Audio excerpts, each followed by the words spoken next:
There's no denying it, filming has begun on Star Trek Strange New Worlds. Time to join the crew of the Enterprise and seek out new life and new civilizations. Hit it.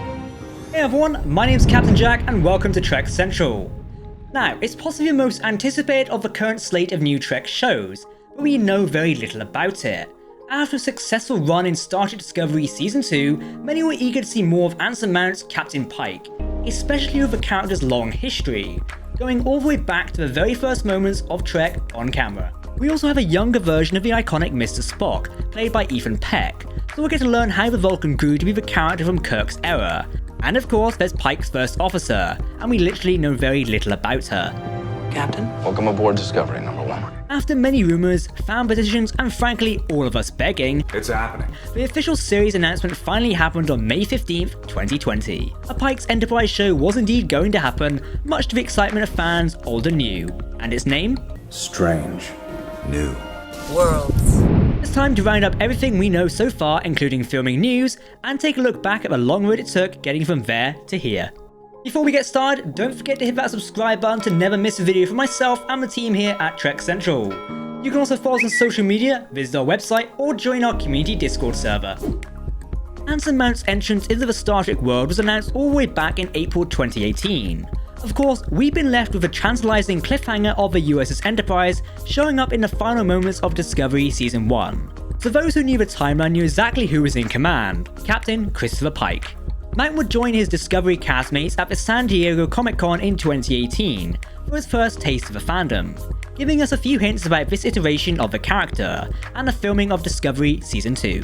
News also broke at SDCC that Rebecca Romaine would be joining Mount as the enigmatic number 1, with the actress posting to social media to express her gratitude, saying, "Just call me number 1. Honored to play such an iconic character in Star Trek canon, originally played by the First Lady of Star Trek, Majel Barrett Roddenberry." Of course, the most anticipated casting news once Pike was out the way was who would be playing the younger iteration of Mr. Spock. The man filling the young Vulcan shoes would be Ethan Peck. The actor would be warmly welcomed not only by cast and fans, but also by members of Leonard Nimoy's family. Flash forward to January 17th, 2019, with the release of Star Trek Discovery's second season and the premiere episode, Brother. We wouldn't get a chance to meet number 1 or Lieutenant Spock until later episodes, but Captain Pike would very quickly make his mark. I'm here at Starfleet's order to take command of the Discovery under Regulation 19, Section C. Within weeks of new episodes airing, fans were eagerly calling for a spin-off. Mount and Peck would also embark on an extensive string of convention appearances throughout 2019, both actors being inundated with questions about the possibility of their own show. Frankly, we don't know how they kept their cool and everything secret for so long. And it wasn't just the actors. At San Diego Comic-Con, Alex Kurtzman himself was asked about the possibility, and was quick to tease the audience without revealing anything. You want them to get their own show?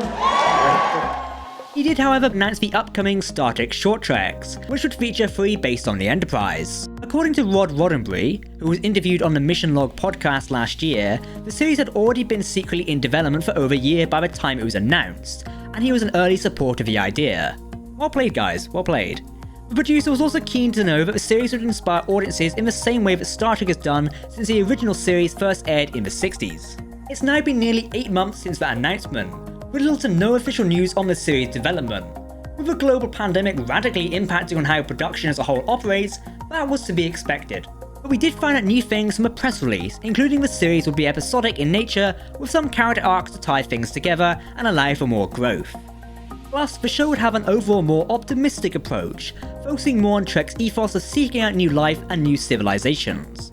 So we'll be definitely visiting plenty of those titular Strange New Worlds. Star Trek Day on September 8th, 2020 also gave fans a chance to hear from showrunner Akiva Goldsman and Henry Alonso Myers, plus writers Akila Cooper, David Perez, as well as series stars Anson, Rebecca, and Ethan. We want to do Star Trek in the classic mode, Star Trek in the way that Star Trek was always, the stories were always told, that it's a ship and it's traveling to strange new worlds, and we're going to tell kind of big idea science fiction adventures, in an episodic mode.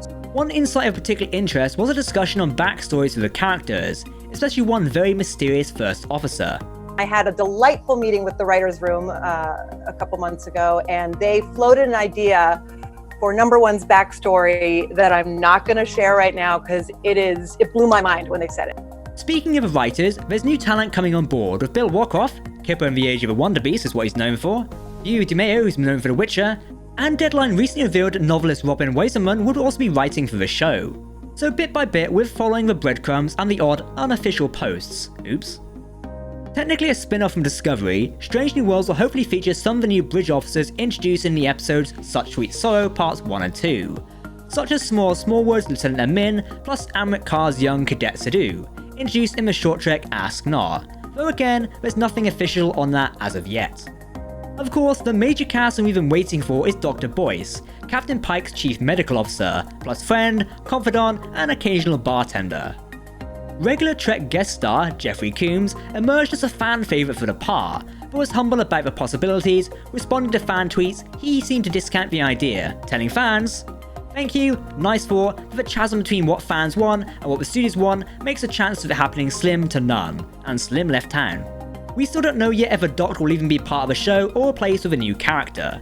And the first major casting news, though unofficial, popped up on a website Illuminerd in November 2020, releasing character breakdowns for a recent casting call. A little nose around the internet revealed there was definitely some credibility to these claims, with several self-tape auditions to find if you knew where to look. These included Lan, described as the head of security, a position originally filled by Rachel Hill's Commander Nan. The character Ortigas, a young but experienced vet. She's smart, funny, competitive, and is able to pivot from handling a gun to making a joke. Then there's Bioden, described as the ship's doctor and close advisor to Captain Pike. Sounds very familiar. Of course, names could change or perhaps be code for more familiar ones. Anson Mount famously auditioned for the role of Captain Parker before he learned the character was in fact Captain Pike.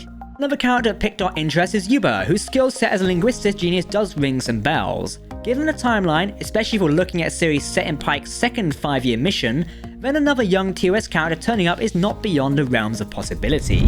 Of course, the big news of late were those Paramount promos. I'm afraid it's Puppet Frostbite! CBS All Access upgraded on March 4th thanks to the recent merger, becoming Paramount Plus. A series of commercials began to appear online and TV promoting the new streaming platform, leading up to the Super Bowl. Those commercials included Anson Mount's Pike and Even Peck's Mr. Spock, very much front and centre. And what a welcome surprise it was to see them. It definitely feels like it represents confidence in the show going forward, and its draw for audiences. And of course, during the Investors Day event, Strange New Worlds was included in the Star Trek Universe video, including footage we've seen and featuring a new title logo, though it doesn't look like this is a finished version as of yet.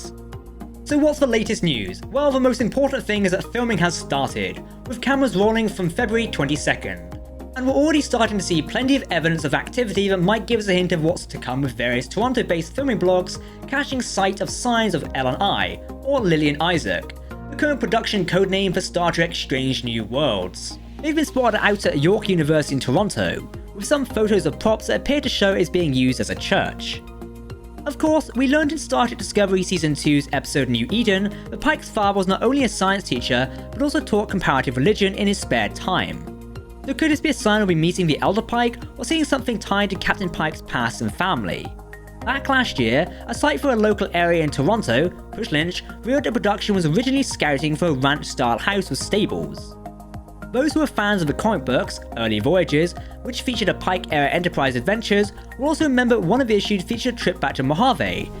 Not inconceivable considering its clear inspiration has already been taken from beta canon sources like the comics. We also know that production will be using some exciting new technology in the form of virtual production, something Disney's The Mandalorian makes heavy use of for bringing alien worlds to life. Plus new sets have been built, which should hopefully include a new sickbay. We've seen so far the bridge, plus Pike's ready room, and a Covenant looking engineering in short trek Ask Not. Of course, we'll have to wait and see if these are updated for the series. So when will it air? The answer to that is still unknown, but the recent filming news for Paramount Plus Investors Day does pretty much rule out 2021 release, but Star Trek Prodigy, Lower Decks Season 2, and Discovery Season 4 will all premiere this year. Alex Kurtzman and Viacom CBS have always stated that no Trek show runs side by side, and the new Trek should ideally premiere every quarter, meaning 4 shows a year. It's more likely we will see it early to mid 2022, depending on when Picard Season 2 is ready for release. That's our wrap on everything we know about Star Trek Strange New Worlds so far. The adventure is about to get underway very soon, and we're all super excited to see it. Make sure to keep up to date with everything Captain Pike related by hitting that subscribe button and following us on social media, as well as visiting our website and checking out our community Discord server. That's it for myself today. I've been Captain Jack, and remember to live long and prosper, my friends. We'll see you next time.